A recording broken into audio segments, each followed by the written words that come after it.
আমি ব্যক্তিগতভাবে আমি আসর চৌধুরী হাসান, ছাত্র দলের প্রতিষ্ঠানের সভাপতি, যুব দলের সভাপতি, বিএনপির সাংগঠনিক সম্পাদক, থানা কমিটির সহসভাপতি দায়িত্ব পালন করেছি এবং দীর্ঘ ঢাকা মহানগর উত্তর বিএনপির জনাব বিএনপির ভারপ্রাপ্ত চেয়ারম্যান জনাব তারেক রহমান কর্তৃক ঢাকা মহানগর উত্তর বিএনপির সদস্য হিসাবে দায়িত্ব পালন করেছি।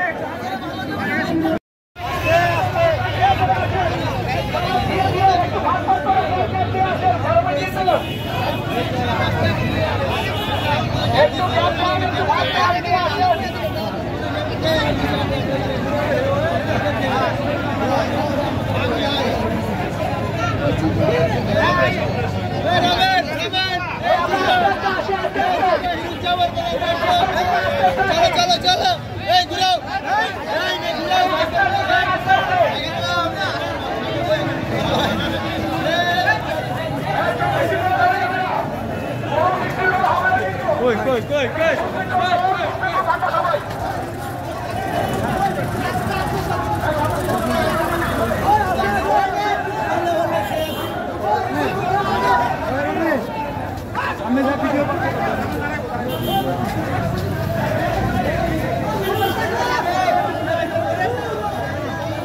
আমরা দয়া করে সিনিয়রদের সাথে থাকবো, জুনিয়ররা পিছনে থাকবো, দয়া করে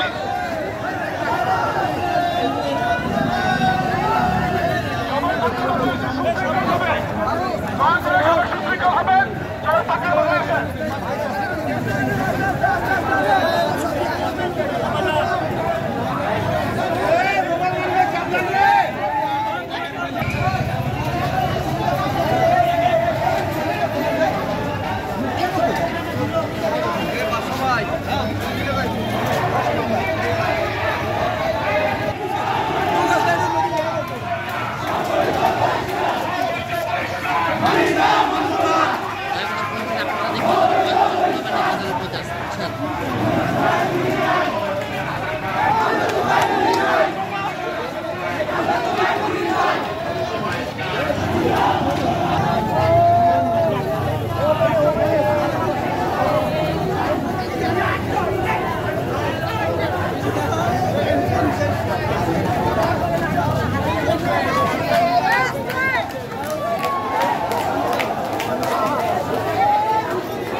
আপনাদের সকলের দৃষ্টি আকর্ষণ করছি,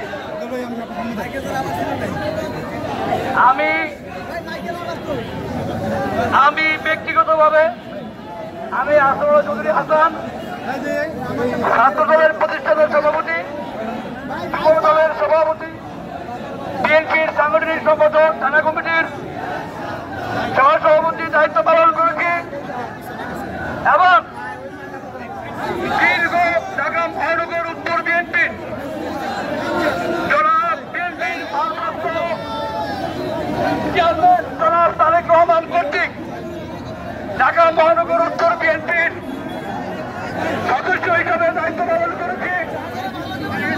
আমি বিগত ফ্যাসিস্ট আওয়ামী সরকারের সময় দলকে সুশৃঙ্খল করার লক্ষ্যে মিরপুর জেলার দায়িত্ব ছিলাম।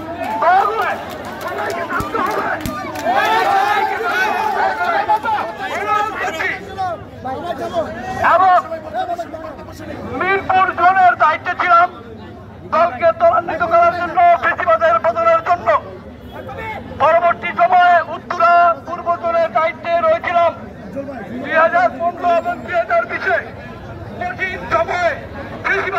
বিরুদ্ধে ঢাকা উত্তর সিটি কর্পোরেশন থেকে দলের সমর্থিত প্রার্থী হিসাবে নির্বাচন করেছিলাম।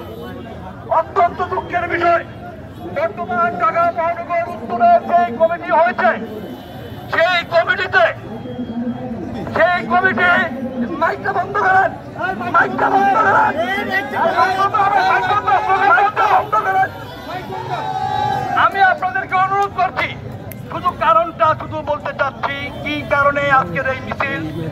এই মিছিলটি হচ্ছে অন্যায়ভাবে দীর্ঘ ৩০ বছর যারা তৃণমূল থেকে উঠে আসা বিএনপি নেতাকর্মীরা, বর্তমান ঢাকা মহানগর উত্তর বিএনপি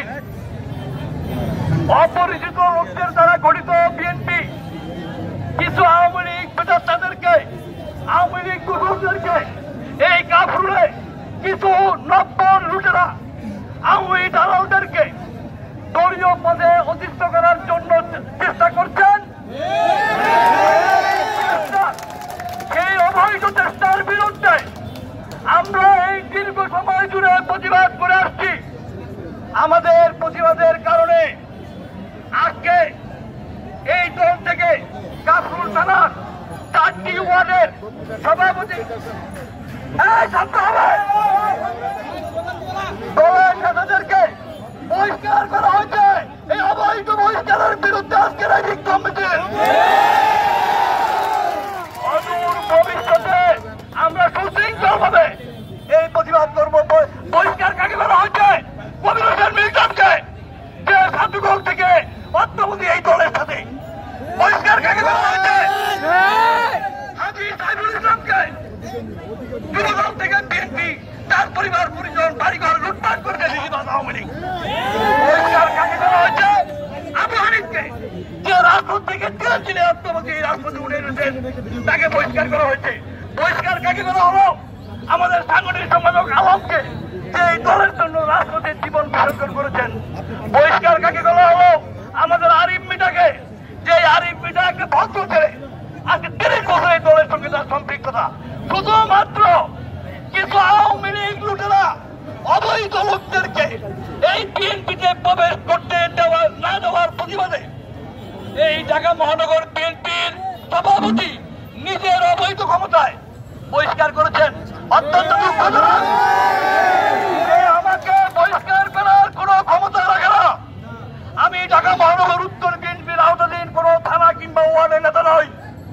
আমাকে সদস্যপদ যদি আমার স্থগিত করতে হয়, তাহলে সেটা দলের মহাসচিব কিংবা চেয়ারম্যান করবেন।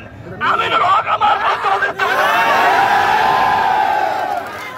আমিনুল হককে সাবধান করতে চাই আজকের এই বিক্ষোভ মিছিল থেকে। আর আমি আপনাদের কাছে অনুরোধ করছি, যদি দলকে ভালোবাসেন, আমাদের কাকে অপরাধী দেওয়া হলো? আমাদের 4 নম্বর ওয়ার্ড পরিশ্রমী নেতা, তাকে কর্মসূচি দেওয়ার জন্য ফেসিবাদ চেষ্টা করেছেন আমাদের সেই 4 নম্বর ওয়ার্ডের সাংগঠনিক সম্পাদক নিখিলকে। তাই আমি আপনাদেরকে অনুরোধ করছি, দলের প্রতি যদি আপনাদের মায়া থাকে, দলের প্রতি যদি আপনাদের চেইন অফ কমান্ড থাকে, আপনারা যদি দলকে ভালোবাসেন, তাহলে এই অন্যায়ের প্রতিবাদ থেকে প্রতিবাদের ধরে রূপান্তরিত করবেন। প্রতিবাদটুকু হবে সুশৃঙ্খল, আমাদের এই প্রতিবাদ হবে সুশৃঙ্খল। আমি আপনাদের কাছে অনুরোধ করছি, আজকের প্রতিবাদ শেষ করে ঘরে ঘুমিয়ে থাকবেন না। প্রতিবাদ বন্ধ থাকবে, এটা সুস্থ সমাধান না হয়। আমাদের এই প্রতিবাদের মাধ্যমে ঢাকা মহানগর উত্তরে কোন আওয়ামী লীগ জায়গা হল না। তাই আপনাদের কাছে অনুরোধ করছি, দয়া করে এই 7 জনকে, এই 6 জনকে বহিষ্কার করা হলো, আমার সদস্য পদ অনাধিকার চর্চায় স্থগিত করা হয়েছে। ওর বাপের ক্ষমতা নেই স্থগিত করার। আমরা এই 7 জন মিছিলের অগ্রভাগে থাকবো। প্রতিবাদ মিছিল থেকে শুধুমাত্র একটাই স্লোগান হবে, খালেদা জিয়া জিন্দাবাদ, শহীদ রাষ্ট্রপতি আমাদের তারুণ্যের অহংকার তারেক রহমান জিন্দাবাদ। আর এই অবৈধ বহিষ্কারাদেশ, একক ক্ষমতা বলে বহিষ্কারাদেশ, আওয়ামী লীগের পেটারদেরকে দলীয় পদে বসানোর বহিষ্কারাদেশ মানি না, মানব না। শুধু এই স্লোগান হবে। দয়া করে আমরা আমাদের 7 জনকে সামনে যাওয়ার সুযোগ দেব, আমাদের 7 জনকে সামনে যাওয়ার সুযোগ দিন। অনুরোধ করছি আপনাদেরকে আর সিনিয়র চিন্তা না করি আর প্রত্যেকে ফেসবুক ওয়েবসাইট মিডিয়াতে আপনারা আপনাদের যেটুকু যারা ফেসবুক চালাচ্ছেন আপনারা দয়া করে সত্য ঘটনার জন্য আপনারা বলবেন। আপনাদের সকলে ধন্যবাদ আমাদেরকে উৎসাহ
Beleza.